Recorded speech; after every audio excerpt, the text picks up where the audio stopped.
ശബരിമല സ്വർണ്ണക്കവർച്ച കേസിൽ ദേവസ്വം ബോർഡ് മുൻ president PS Prashant അറസ്റ്റിൽ. വീട്ടിലെത്തിയ SIT സംഘമാണ് അറസ്റ്റ് ചെയ്തത്. പ്രശാന്തിനെ കൊല്ലം പോലീസ് ട്രെയിനിംഗ് സെന്ററിൽ എത്തിച്ചു. കേസിൽ കൂടുതൽ പേരുടെ അറസ്റ്റിനുള്ള സാധ്യതയുണ്ട്. ദേവസ്വം ബോർഡ് മുൻ മെമ്പർ A. അജികുമാറിനെയും പോലീസ് ക്ലബ്ബിൽ എത്തിച്ചിട്ടുണ്ട്. PS പ്രശാന്തിനെയും അജികുമാറിനെയും ചോദ്യം ചെയ്യലിന് ശേഷം വിജിലൻസ് കോടതിയിൽ ഹാജരാക്കും. ഫസ്റ്റ് ഓൺ ജനം വിവരങ്ങളുമായി M. മനോജ് ഉണ്ട് കൊല്ലത്ത് നിന്നും. മനോജ്, ഇപ്പോഴത്തെ ഒരു സാഹചര്യം എന്താണ്? എപ്പോഴേക്കായിരിക്കും ഇവരെ കോടതിയിൽ ഹാജരാക്കുക? മറ്റ് തുടർ നടപടികൾ?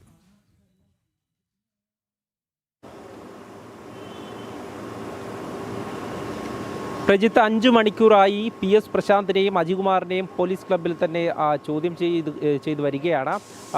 ഈ SITയുടെ തലവനായിട്ടുള്ള SP ശശിധരൻ ഉൾപ്പെടെയുള്ള ഉദ്യോഗസ്ഥരെത്തിയാണ് ചോദ്യം ചെയ്യൽ പുരോഗമിക്കുന്നത്. അല്പസമയത്തിനകം തന്നെ കൊല്ലം ജില്ലാ ആശുപത്രിയിലേക്ക്, ഞാനിപ്പോൾ നിൽക്കുന്നത് ജില്ലാ ആശുപത്രിയിലാണ്, ഇവിടെ പോലീസ് സന്നാഹവുമുണ്ട്.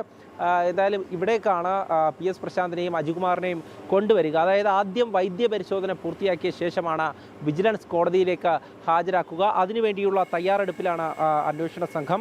എന്തായാലും രാവിലെ ഒരു സ്വകാര്യ വാഹനത്തിലാണ് PS പ്രശാന്തിനെ വീട്ടിലെത്തി അറസ്റ്റ് ചെയ്യുന്നതും തുടർന്ന് ഇങ്ങോട്ടേക്ക് കൊണ്ടുവരുന്നതും. തിരുവനന്തപുരത്തെങ്ങും തന്നെ കൊണ്ടുപോയില്ല, നേരെ കൊല്ലത്തേക്കാണ് കൊണ്ടുവരുന്നത്. എന്തായാലും അത്തരത്തിലുള്ളൊരു രഹസ്യ നീക്കമായിരുന്നു SITയുടേത്. എന്നാൽ തന്നെ അത് ജനം TV റിപ്പോർട്ട് ചെയ്യുകയും ചെയ്തു. അതിനുശേഷം ഇവിടേക്ക് കൊല്ലത്തേക്ക് എത്തുമ്പോൾ നമുക്ക് മനസ്സിലാകുന്നത് ഇരുവരെയും, അതായത് കായംകുളത്ത് നിന്ന് അജികുമാറിനെ അറസ്റ്റ് ചെയ്യുന്നു, തുടർന്ന് കൊല്ലത്തേക്ക് എത്തിക്കുന്നു. അങ്ങനെ ഇരുവരെയും ഒരുമിച്ചിരുത്തി ചോദ്യം ചെയ്യുകയാണ്. 2025 നടന്ന സംഭവങ്ങളിലാണ് കൂടുതലായി ഈ അന്വേഷണ സംഘം തെളിവുകൾ ശേഖരിക്കുന്നത്. അതായത് 2019 നടന്ന സ്വർണ്ണക്കവർച്ചയുമായി ബന്ധമുള്ള രീതിയിൽ ഇവർ പ്രവർത്തിച്ചു എന്നുള്ളതാണ്. അതായത് 2025 ഈ സ്വർണ്ണപ്പാളികൾ വീണ്ടും സ്വർണ്ണം പൂശുവാൻ വേണ്ടിയിട്ട് കൊണ്ടുപോകുന്നു എന്നുള്ളതാണ്. അത്തരത്തിൽ കൊണ്ടുപോയതിൽ ദുരൂഹതയുണ്ട്, അതിന് മറ്റ് തരത്തിലുള്ള ഉദ്ദേശമുണ്ട് എന്നുള്ളതാണ്. അതായത് മുൻപുണ്ടായ സ്വർണ്ണക്കവർച്ച മറച്ചു വെക്കാനുള്ള ഒരു ശ്രമം നടത്തി എന്നുള്ളത് തന്നെയാണ് SITയുടെ കണ്ടെത്തൽ. ഇതിൽ പ്രധാനമായും ചൂണ്ടിക്കാണിക്കുന്നത് അവിടെ ഹൈക്കോടതി നിയോഗിച്ചിട്ടുള്ള സ്പെഷ്യൽ കമ്മീഷണറുണ്ട്. ആ സ്പെഷ്യൽ കമ്മീഷണറുടെ പോലും അനുമതിക്ക് കാത്തു നിൽക്കാതെ എത്രയും വേഗം ഈ സ്വർണ്ണപ്പാളികളൊക്കെ കൊണ്ടുപോകാൻ പറ്റിയോ അത്രയും വേഗം അവർ കൊണ്ടുപോവുകയും പിന്നീട് വാട്സാപ്പ് സന്ദേശം വഴിയാണ് സ്പെഷ്യൽ കമ്മീഷണറൊക്കെ ഈ വിവരങ്ങൾ അറിയിക്കുന്നതെന്നുമാണ് നമുക്ക് ലഭിക്കുന്ന സൂചനകൾ. ഇതിൻ്റെയൊക്കെ അടിസ്ഥാനത്തിൽ SIT നേരത്തെ തന്നെ ഈ വിഷയങ്ങളെക്കുറിച്ച് പഠിച്ചിരുന്നു, ഈ PS പ്രശാന്തിനെ ചോദ്യം ചെയ്തിരുന്നു.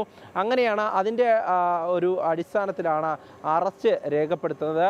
ഏതായാലും ഇന്നിപ്പോൾ 5 മണിക്കൂറിലധികമായി കൊല്ലത്ത് തന്നെയാണ് തുടരുന്നത്. അല്പസമയത്തിന് ശേഷം ഈ ജില്ലാ ആശുപത്രിയിലേക്ക് എത്തിച്ച് വൈദ്യപരിശോധന പൂർത്തിയാക്കിയതിന് പിന്നാലെയാണ് കോടതിയിലേക്ക് ഹാജരാക്കുക. സ്വാഭാവികമായും വിജിലൻസ് കോടതിയിൽ ഹാജരാക്കുന്നതോടെ റിമാൻഡ് ചെയ്യുമെന്നതാണ് മനസ്സിലാക്കുന്നത്. കാരണം SIT തെളിവുകൾ നിരത്തും, അതിൻ്റെ അടിസ്ഥാനത്തിൽ കോടതി അത് വിലയിരുത്തിക്കൊണ്ട് തന്നെ റിമാൻഡ് ചെയ്യുമെന്നാണ് മനസ്സിലാക്കുന്നത്. അങ്ങനെയാണെങ്കിൽ 14 ദിവസത്തേക്ക് റിമാൻഡ് ചെയ്യും. അതിനുശേഷമായിരിക്കും മറ്റ് ജാമ്യ നടപടികളിലേക്ക്, അതിനു വേണ്ടിയിട്ടുള്ള ഒരു ശ്രമത്തിലേക്ക് PS പ്രശാന്തിന് കടക്കാനാവുക. എന്തായാലും നിയമപരമായി താൻ ഇതൊക്കെ നേരിടുമെന്നാണ് പ്രശാന്ത് രാവിലെ പറഞ്ഞിട്ടുള്ളത്.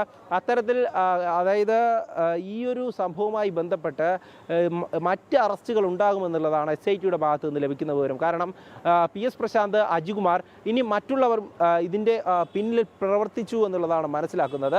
കാരണം അന്നത്തെ ഭരണസമിതി, അതായത് 2025 ഭരണസമിതിക്ക് ഇതിൽ പങ്കുണ്ട് എന്ന് വ്യക്തമാക്കുന്ന തെളിവുകൾ SITക്ക് ലഭിച്ചിരുന്നു. അതിൻ്റെ അടിസ്ഥാനത്തിൽ തന്നെയായിരുന്നു അന്വേഷണം.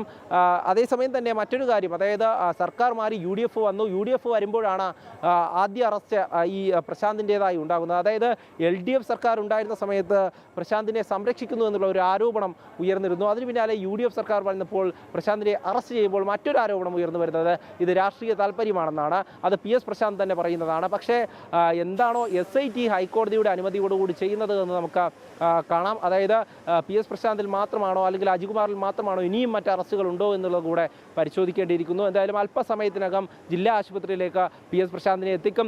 അദ്ദേഹത്തിന് ഈ ജില്ലാ ആശുപത്രിയിൽ വൈദ്യപരിശോധനയ്ക്ക് എത്തുന്ന സമയത്ത് എന്തെങ്കിലും പറയാനുണ്ടോ എന്ന് കൂടെ പരിശോധിക്കണം. കാരണം അല്പസമയത്തിനകം തന്നെ അദ്ദേഹം ഈ പോലീസ് ക്ലബ്ബിൽ എന്തായാലും തുടരുക. പോലീസ് ക്ലബ്ബിൽ നിന്ന് ശ്യാം കൂടി ചേരുന്നുണ്ട്. ശ്യാമ, അല്പസമയത്തിനുള്ളിൽ PS പ്രശാന്തിനെ പുറത്തേക്ക് ഇറക്കാനുള്ള സാധ്യതയാണ് കാണുന്നത്. ഈ വിഷയത്തിൽ ഈ അറസ്റ്റ് നടപടികളുമായി ബന്ധപ്പെട്ട് ആദ്യം PS പ്രശാന്ത് പ്രതികരിച്ചത് ജനം TVയോടാണ്. ഇപ്പോൾ അവിടെ എന്താണ് സാഹചര്യം? ഉടൻ പുറത്തിറക്കാൻ തന്നെയാണോ സാധ്യത? ശ്യാമ.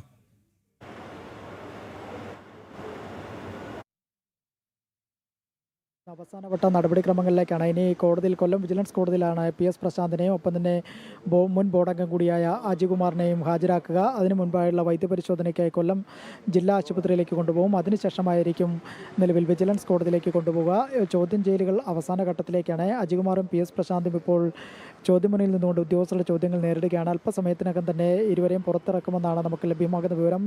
ACP കൊല്ലം ACP ഇവിടെ സ്ഥലത്തേക്ക് എത്തിയിട്ടുണ്ട്.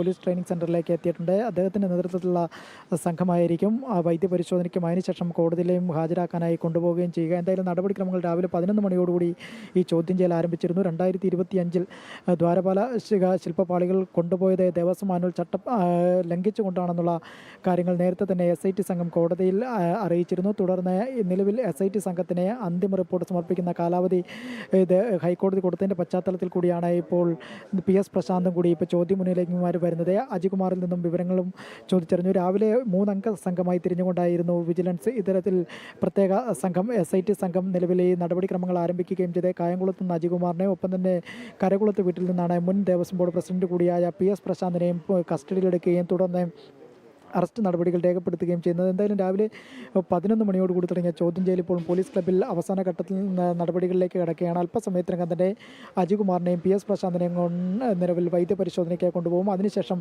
കോടതിയിൽ ഹാജരാക്കാനുള്ള നടപടികളും ഇപ്പോൾ പുരോഗമിക്കുകയാണ്. പ്രജിത്ത്.